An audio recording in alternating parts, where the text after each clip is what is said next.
Chaque Africain ait sa place dans la société. Mais ça fait mal. Comment l'Afrique immensément riche des minerais, mais le peuple africain souffre. Les migrants qui quittent l'Afrique, ils quittent l'Afrique pourquoi? À cause de votre sale politique, monsieur Emmanuel Macron. Votre sale politique, destructive, pire que la bombe atomique. Oui, vous, la France, vous avez une politique de haine. Vous avez une politique destructive pour l'Afrique. Mais il y en a marre.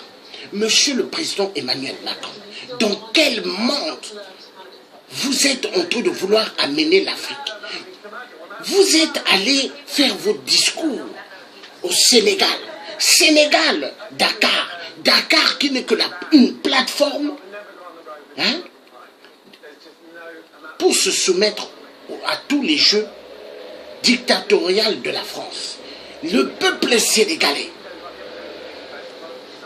il y a une minorité qui disent non à la France, mais la majorité, ils voient la France comme leur Dieu.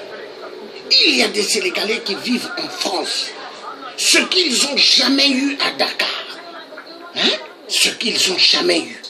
Ils ont pu avoir cela en France et ils sont prêts à vendre le Sénégal pour ce que la France leur donne, le peu de trucs que la France leur donne. Et cette sale politique, Dakar veut amener dans toute la zone de l'Afrique centrale. Mais nous disons, il y en a marre. Et il y en a marre. C'est moi qui vous le dis, monsieur le président Emmanuel Macron. Je suis une personne qui ne mâche pas mes mots. Est-ce que vous comprenez? Il y en a marre. Maintenant, je vais vous faire écouter. Je vais vous faire écouter un truc. Ça énerve.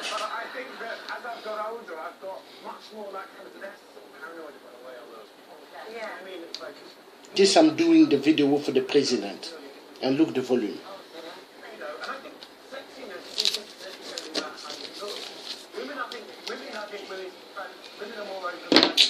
Ah, Jesus Christ.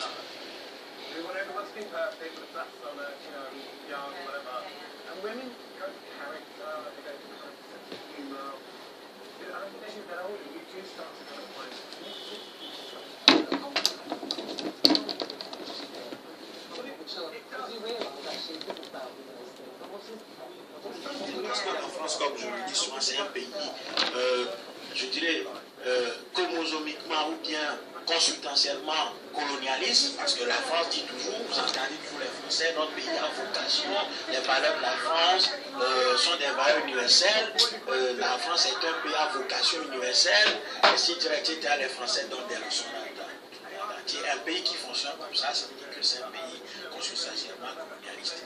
Donc, De Gaulle va dire tout simplement, écoutez, pour éviter que le cas de la Guinée ne fasse tache d'huile, bon, qu'est-ce qu'on va faire? On va trouver des gens dans les différents pays africains à qui on va octroyer un certain nombre de parcelles de pouvoir en disant tout simplement voilà l'indépendance. C'est ainsi qu'on a vu des gens comme Senghor, le Foubani, Aïdjo, voilà, on va trouver des hommes de main à qui on va confier les clés de la maison, de sorte que voilà, la colonisation puisse tout simplement continuer. Bon, maintenant nous sommes en plein dedans, maintenant on est en indépendance, et avec les années 60, qu'est-ce qui va se faire? Tous ceux qui se sont inscrits dans une dynamique véritablement indépendantiste seront assassinés. On va les assassiner tout simplement.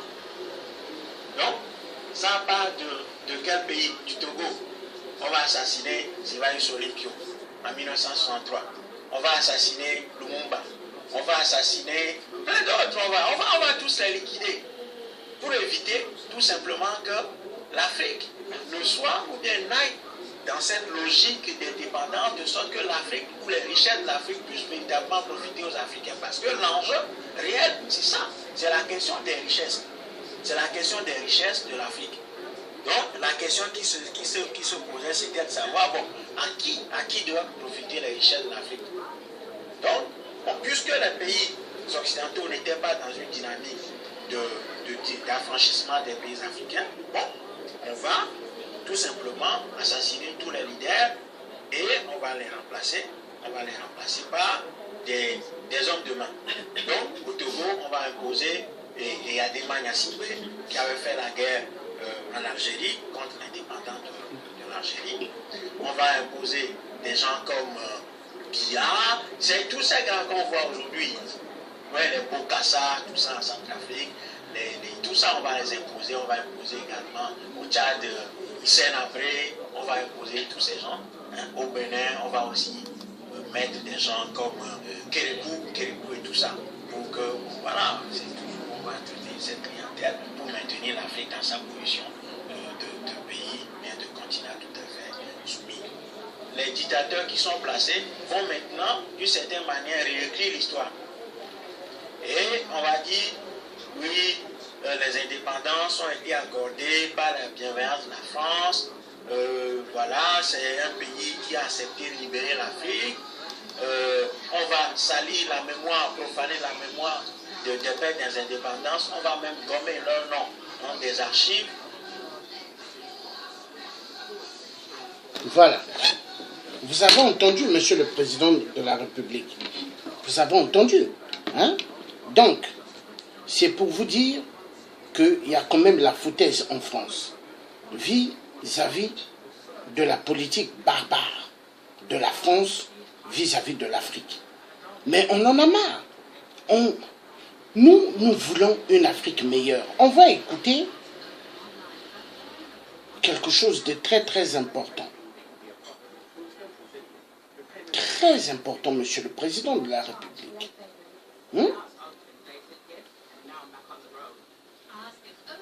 Voilà. Nous allons écouter l'avocat comédien, un blanc-bec, l'avocat comédien de 8%. De 8% de taré, on va écouter son avocat, par rapport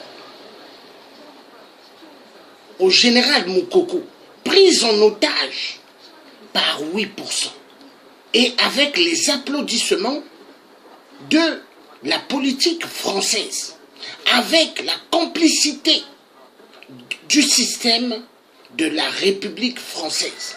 Donc vous, Monsieur le Président Emmanuel Macron, vous encouragez Sassou, vous l'encouragez. Vous devez bien écouter ce que son avocat idiot, blanc-bec de merde, est en train de dire.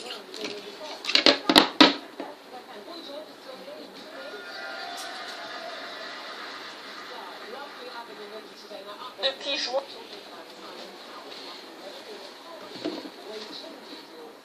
En 2016, il est en détention provisoire à Brazzaville. Jean-Marie Michel Moukoko, général des armées, ancien chef d'état-major, candidat à la dernière présidentielle. Il est accusé d'atteinte à la sûreté de l'État, détention de munitions et d'armes de guerre, incitation au trouble et à l'ordre public. Ce soir, nous sommes avec l'avocat de l'État congolais, Maître de Villers. Bonsoir. Alors hier, la chambre d'accusation congolaise a jugé que le général Moukoko pouvait être présenté devant la cour criminelle. Peut-être déjà de la date à laquelle il pourrait être jugé.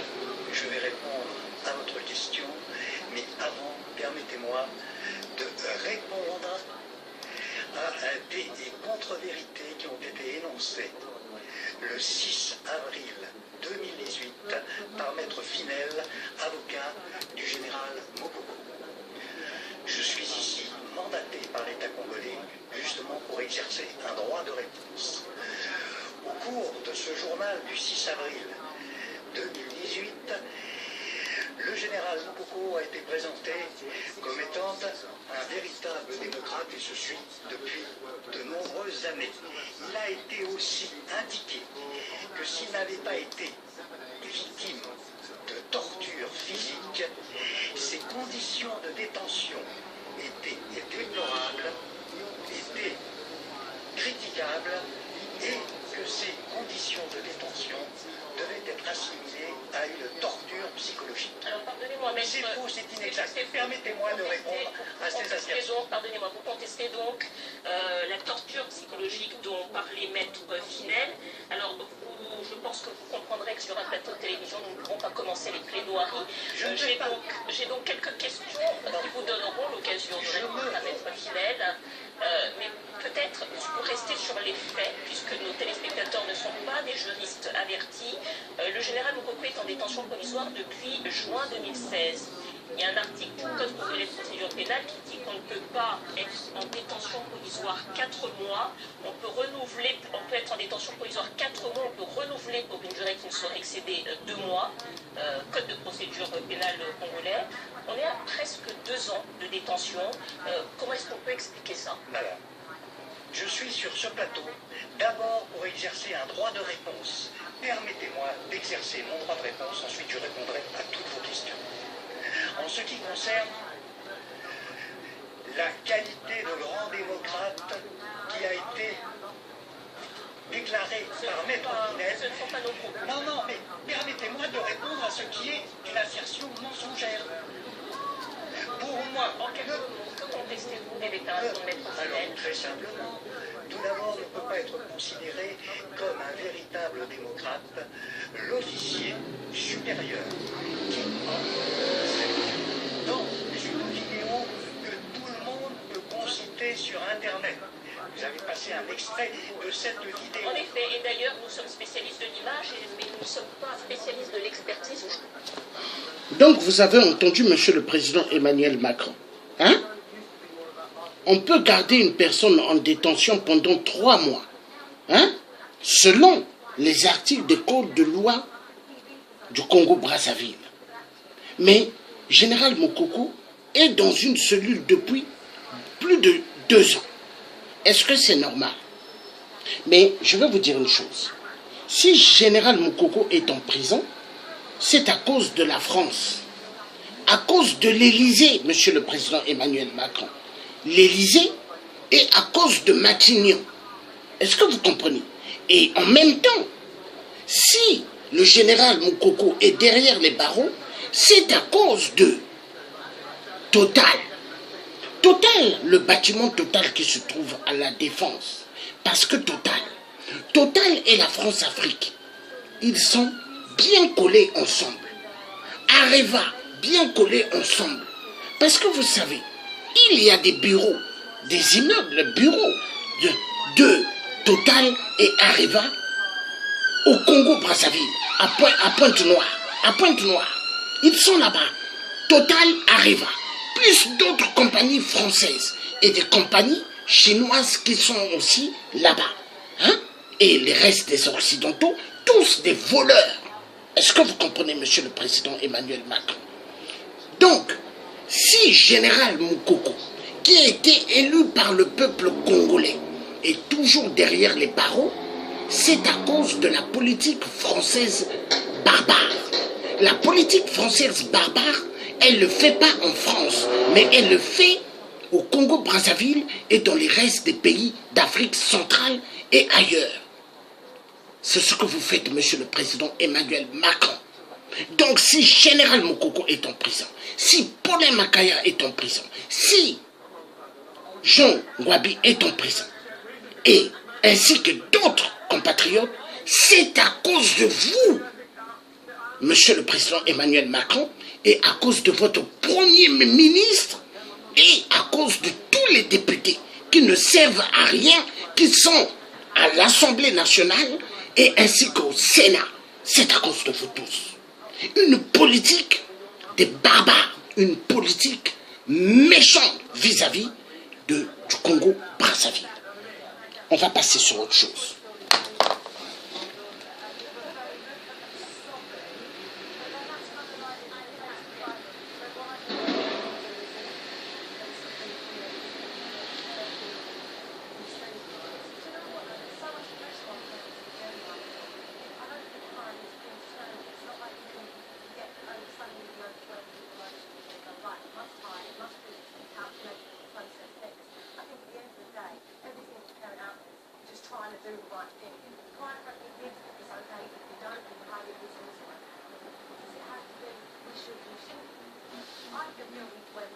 Vous allez bien écouter.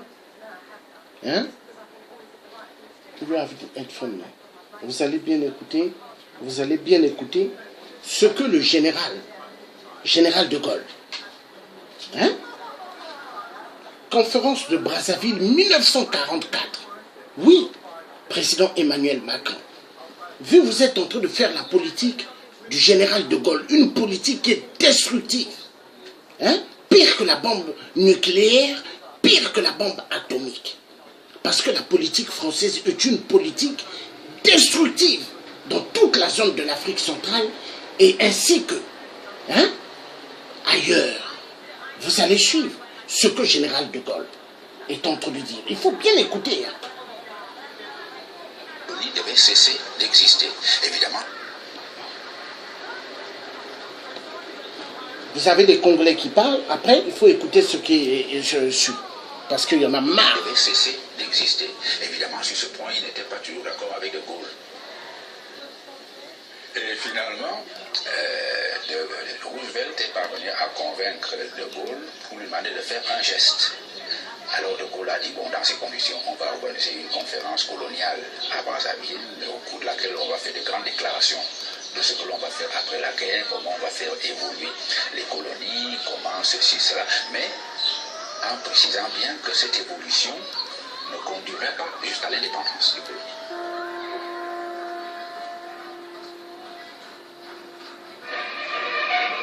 C'était bien ici que devait se réunir la conférence africaine. C'était bien ici que devaient s'assembler les meilleurs serviteurs de la civilisation française en Afrique.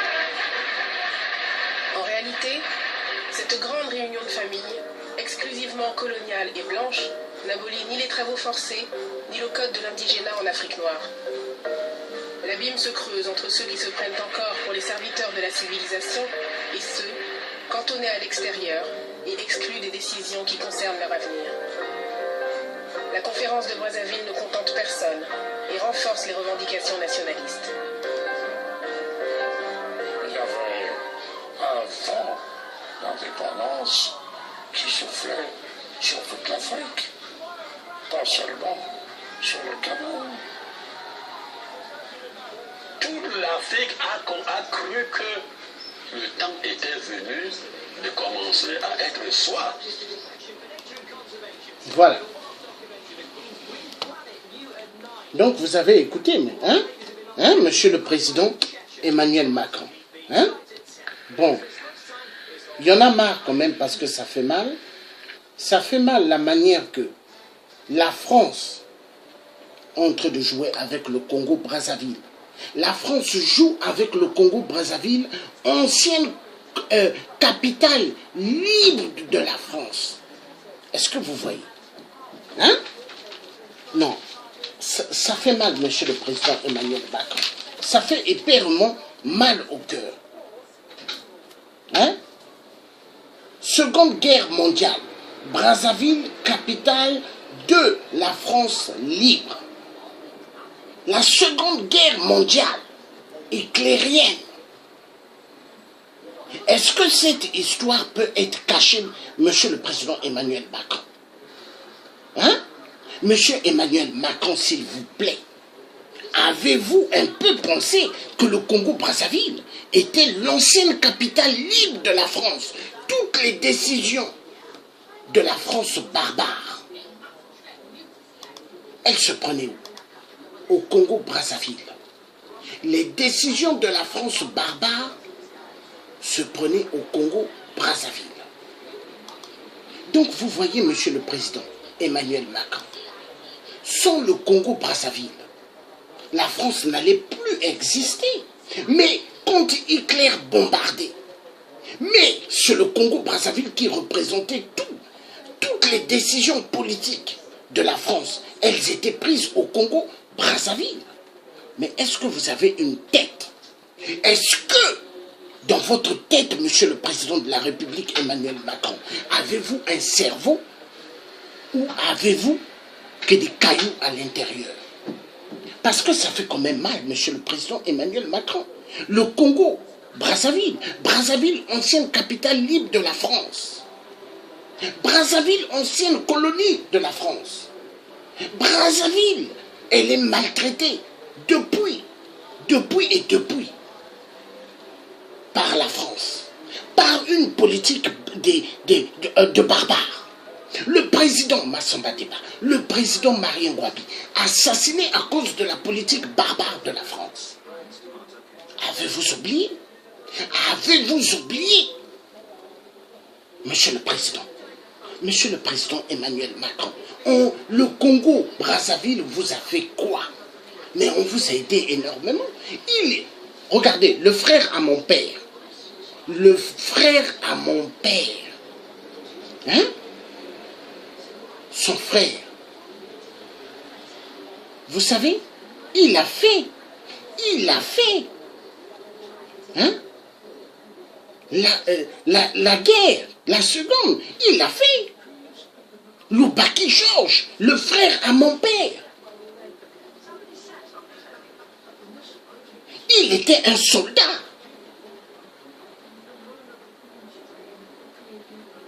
Donc vous voyez, monsieur le président Emmanuel Macron, on ne joue pas avec le peuple du Congo-Brazzaville. On ne joue pas avec ce peuple bantou. Ce peuple, depuis, vous les faites souffrir. Parce que moi, je me pose la question chaque jour. Et là, la tête, je me dis depuis avec la décision du FMI de prêter 135 millions d'euros aux criminels barbares 8%, je suis sidéré, je suis dépassé, je n'arrive pas à comprendre. La France nous amène où? Mais c'est quand même aberrant. Le génocide oublié du Poul par la France, barbare, envers le peuple congolais. Monsieur le Président, mais vous savez ce que vous êtes en train de faire au peuple congolais? Ce n'est que la traite négrière. La traite négrière. Le code noir. Parce que les constitutions au Congo-Brazza ou dans les restes des pays d'Afrique, hein, là où il y a des dictateurs, mais les constitutions, soi-disant des lois du pays, mais elles sont pas mises en œuvre. C'est le code noir que ces dictateurs, marionnettes de la France-Afrique, continuent à mener en Afrique. Mais sous les ordres de qui? L'Élysée. L'Élysée, vous êtes à l'Élysée, vous encouragez le désordre, vous encouragez la mafia de la France chez nous, en Afrique. Il y en a marre. Il y en a marre. Il y en a marre.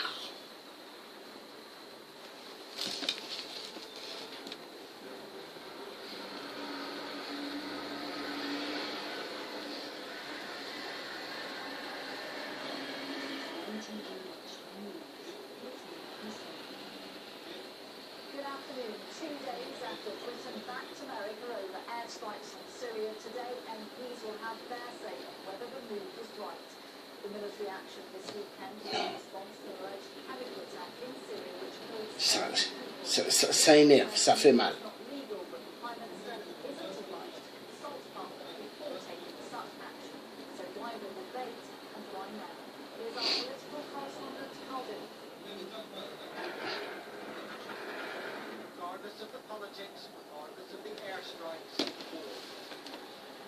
Et pour ce qui concerne